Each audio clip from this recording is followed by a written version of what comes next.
ያዘኑ የተከዙ በዚህ ጉዳይ ላይ እንዴት ያሉ የዋሃንና ንጹሃን ቅዱሳን ምእመናንን ከልብ ይቅርታ ጠይቃለሁ።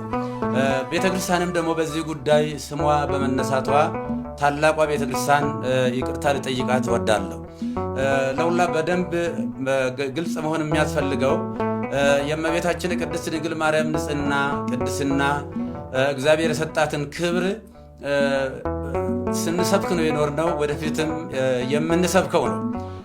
ለምሳሌ እመቤታችን ቅድስት ድንግል ማርያም እስራኤል ቀይ ባህርን ሲሻገሩ ውሃ ሳይረጥባቸው ጭቃ ሳይነካቸው በደረቅ መሬት እንዳሻገረ ሁሉ በብሉይ ኪዳን ጥንተ አብሶ ካለባቸው ወላጆቿ እሱ በመለኮታዊ ኪነ ጥበቡ ጠብቆ አስውቦ አሳምሮ የፈጠራት እጅግ ውድ እናት ነች።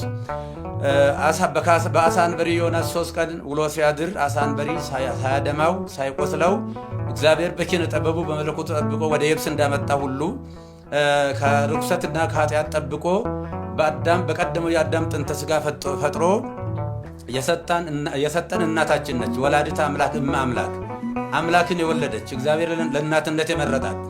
ስለዚህ የእመቤታችን የቅድስት ድንግል ማርያም ቤዛነት የሚጀምረው እንደ ፈጣሪ ባይሆን ለምሳሌ ሙሴን ለፈርዖን አምላክ አድርጌ እሰጥሃለሁ አስነሳለሁ ለፈርዖን ቢለውም ሙሴ የባህሪ አምላክ ሆነ ማለት አይደለም። እንደዚሁም አማልክት ዘበጸጋ የሚባሉ አሉ። የጸጋ አማልክት ናቸው እንጂ የባህሪ አምላክ አይደሉም።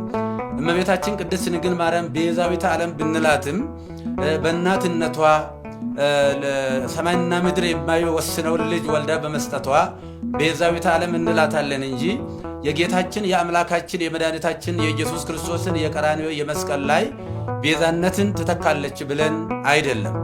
ስለዚህ እሷ በንጽህና በቅድስና የታተመችና ስለሆነች ከታናሽነታችን ጀምሮ ውዳሴዋን በመድገም ቅዳሴዋን በመማር ያደግንባት እቺ ታላቅ ቤተክርስቲያን በአሁኑ ሰዓት ፈተና ሊደርስባት አይገባም ብዬ እላለሁ።